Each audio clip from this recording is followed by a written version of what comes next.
Rakan-rakan di bawah hantar ke atas. Berangkat menyaksikan perlawanan Duli Yang Teramat Mulia Paduka Seri Pangeran Muda Mahkota Pangeran Muda Haji Al-Muhtadi Billah, Ibni Kebawah Duli Yang Maha Mulia Paduka Seri Baginda Sultan Haji Hasnal Bolkiah Ma'izzaddin Wad Daulah dan Yang Teramat Mulia Paduka Seri Pangeran Anak Isteri Pangeran Anak Sarah binti Pangeran Haji Saleh Abrahman. Berangkat sama Duli Yang Teramat Mulia Paduka Seri Pangeran Bendahara Seri Maharaja Permaiswara Pangeran Muda Haji Sufri Bolkiah. Juga berangkat anak kenda Duli Yang Teramat Mulia Paduka Seri Pangeran Muda Mahkota Yang Teramat Mulia Pangeran Muda Abdul Muntakim dan anak kenda Duli Yang Teramat Mulia Paduka Seri Pangeran Bendahara Seri Maharaja Permaiswara Yang Amat Mulia Pangeran Muda Abdul Alim serta ahli kerabat diraja yang lain. Percubaan daripada Azwan Saleh tersasar. Kita saksikan ulang tayang percubaan daripada Azwan Saleh yang berseorangan memilih untuk melakukan sepakan ataupun percubaan. Tetapi tersasar. Brunei di PMMFC berjersey merah hitam membuka tirai jaringan pada minit ke-38 melalui tandukan Muhammad Shahrazin Said setelah menerima hantaran Azwan Muhammad Saleh.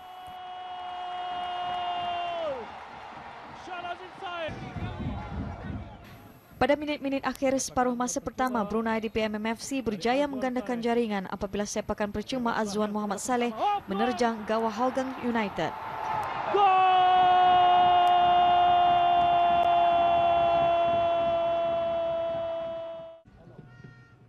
Bersambung separuh masa kedua, sekali lagi Azwan Muhammad Saleh berjaya menggegarkan gawang Hougang pada minit ke-58 apabila percubaannya berjaya mengelirukan penjaga gawang Hougang, Fadil Salim, sekaligus merubah kedudukan menjadi 3-0. Selang 11 minit kemudian kedudukan berubah menjadi 4-0 apabila Muhammad Shahrazin Said menyudahkan bola dengan baik setelah pertahanan Hougang membuat kesilapan gagal mengawal bola dengan baik di depan gawang. Shahrazin Said di menit ke-64 separuh masa kedua.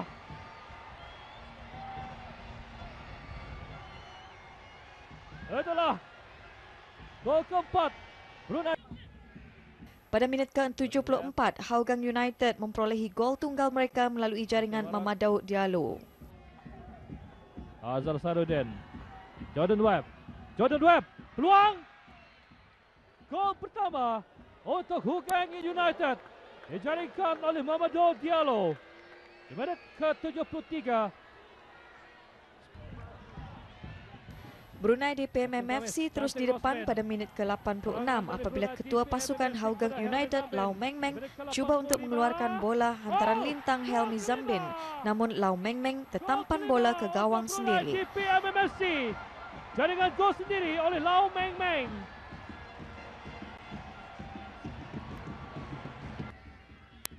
Peluang Hougang United untuk menjaringkan gol kedua mereka pada masa tambahan disia-siakan apabila sepakan penalti Jordan Webb berjaya diselamatkan penjaga gawang Brunei di PMMFC Wardun Yusof.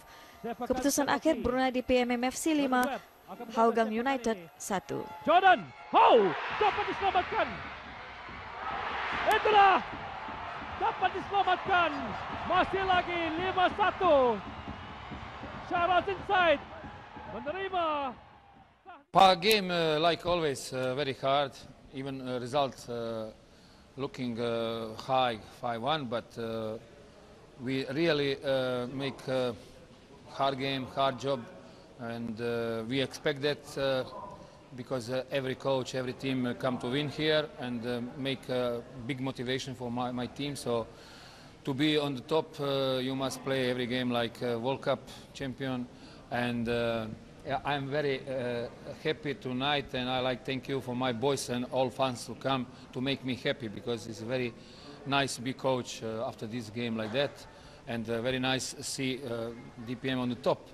But this 3 point tonight is also help us to our target to beat 5, because if case you lose, you can be number 5, you are number 1. So I think will be a tight battle until end to first 5, because you must know that in this moment as home number 5 is Albrecht's number 6, is Saf's number 7. So now coming game between Muda and Tampines, coming game between Belestier and DPM. So, of course, now with 26 points, I'm very happy because 26 is very big points. Definitely, I have to congratulate to the winning team, DPMM. They were a better side tonight, and definitely they deserve to win. I guess some of my players, they were impressed by the crowd tonight, which is the crowd was nice and delighted. Of course, definitely in the favor of the DPMM team, the home team, and DPMM. We have to admit we're a better side tonight, and definitely they deserve to win. We had our chances, we couldn't convert our chances, especially in the second half. Because the second half we went. Brunei DPM MFC unggul di Persada Liga dengan 26 mata hasil 11 perlawanan, 3 mata mengatasi Harimau Muda. Sementara itu, hasrat Balestier Khalsa untuk melonjak ke tangga kedua tidak kesampaian apabila kecundang kepada Tanjung Pagar United semalam.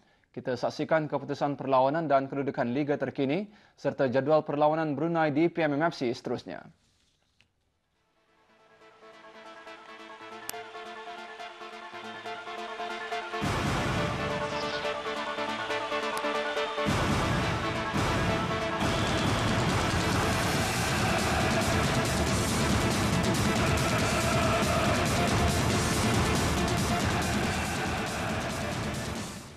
Beralih ke perkembangan Liga Bola Sepak Kebangsaan Brunei DST 2011-2012. Majra United meneruskan rekod tanpa kalah mereka dan terus mengungguli tangga teratas kumpulan D. Sementara itu Sri Bolkiah sehingga kini gagal memperoleh mata dan terus kekal di tangga tercorot kumpulan B. Kedua perlawanan berlangsung di Padang dan Balapan Kompleks Sukan Negara Hassanal Bolkiah, Brakas.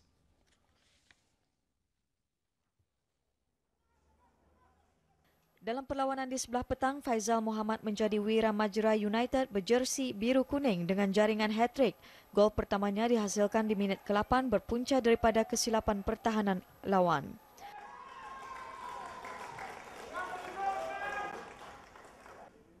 Pengadil menghadiahkan sepakan penalti 4 minit selepas itu, selepas pertahanan Lun Bawang mengasari penyerang lawan. Azri Zaharil berjaya menyempurnakan sepakan tersebut untuk kedudukan 2-0 bagi Majra.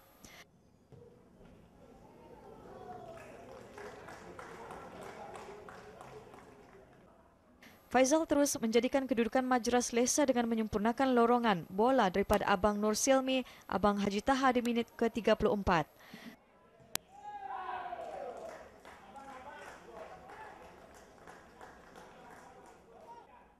Lun Bawang yang turut memiliki beberapa peluang menjaringkan gol akhirnya berjaya juga membolosi gawang Majra di minit akhir separuh masa pertama melalui Raini Leos.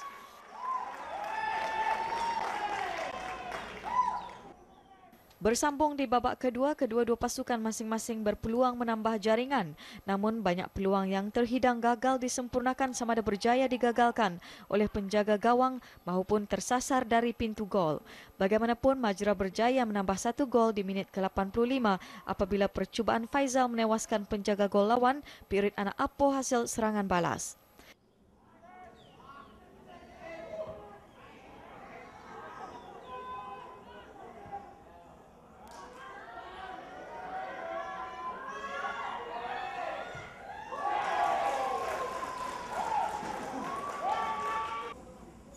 Di sebelah malam pula dalam kumpulan B, BSRC-FT catat kemenangan selesa ke atas Sri Bolkiah 1, 5-0. BSRC berjersi biru membuka jaringan pertama pada minit ke-15 di separuh masa pertama menerusi Muhammad Hazman Hamdan yang menyudahkan hantaran lintang Khairul Ridwan. Selang 2 minit kemudian, rembatan dari Syazwi Muhammad terus saja menerjah ke gawang lawan untuk kedudukan 2-0 untuk BSRC.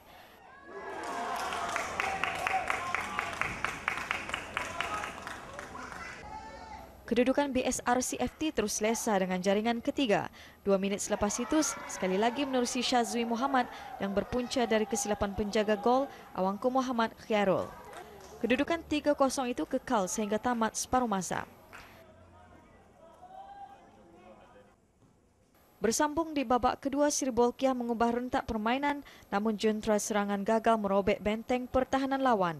Namun BSRC pula terus memburu jaringan hasilnya pada minit ke-74. Muhammad Azizul Syafi'i Tajul Arifin mengubah kedudukan menjadi 4-0.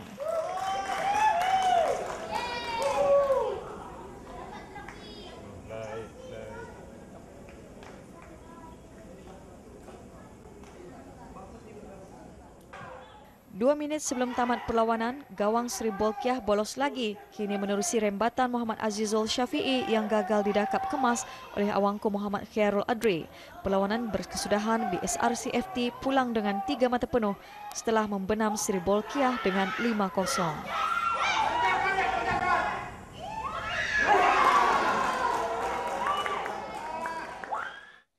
Liga Bola Sepak Veteran Kebangsaan Brunei Piala Presiden 2012.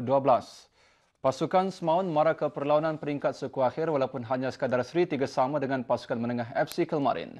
Pasukan BSRC Rekon juga mara ke peringkat suku akhir setelah menang tipis 3-2 ke atas pasukan Jerudong FC. Manakala Perkasa FC tewas kepada pasukan Pondok 12 dengan jaringan 0-4. Di padang kompleks Sukan Tutong, Semaun berjersi hitam mendahului perlawanan pada minit ke-16 melalui jaringan Osman Apong setelah menerima umpan dari Haji Hassan Haji Damit.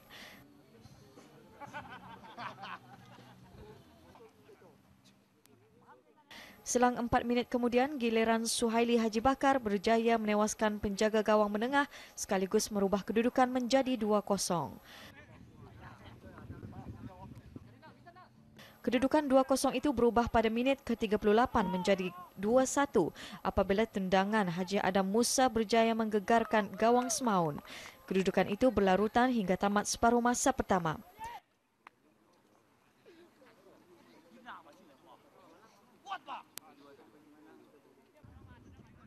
Bersambung separuh masa kedua, kedua-dua pasukan membuat beberapa pertukaran pemain dengan harapan untuk memburu gol. Pada minit ke-47, Semaun terus di depan apabila Radiman Haji Abdul Rahman menyumbat gol ketiga buat Semaun.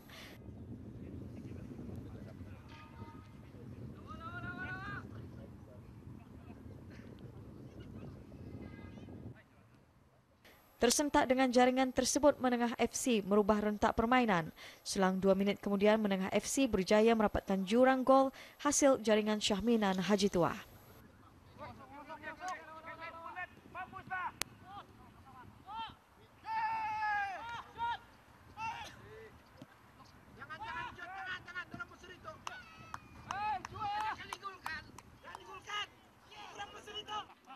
Pada minit ke-59, sekali lagi Haji Adam Musa berjaya menggegarkan gawang Semaun sekaligus merubah kedudukan menjadi 3-3.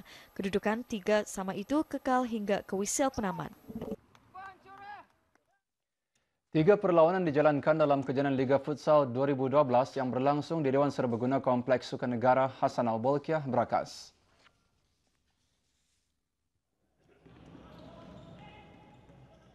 Dalam pertemuan kumpulan A, Majlis Sukan Polis di Raja Brunei jersey kuning hitam tewas 0-2 kepada Arbisham FC jersey merah. Beberapa percubaan dan serangan di separuh masa pertama sering dilakukan dari kedua-dua pasukan, namun benteng pertahanan kedua-dua pasukan memang sukar untuk dibolosi sehingga membawa kedudukan 0 sama. Bersambung di separuh masa kedua, perlawanan berpihak kepada Arbisham FC setelah berjaya membolosi gawang MS PDB dengan jaringan 2-0 melalui Abdul Mansur Jalilah Haji Ishak pada minit ke-32 dan Ahmad Wafi Muhammad Murad pada minit ke-38. Keputusan berakhir MS PDB 0, Arbisham FC 2.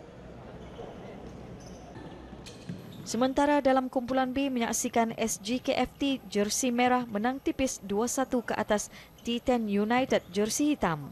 Seawal minit perlawanan di separuh masa pertama, pemain T10 United Abdul Khairul Abdul Karim membuka jaringan buat pasukannya sekaligus mengubah kedudukan menjadi 1-0.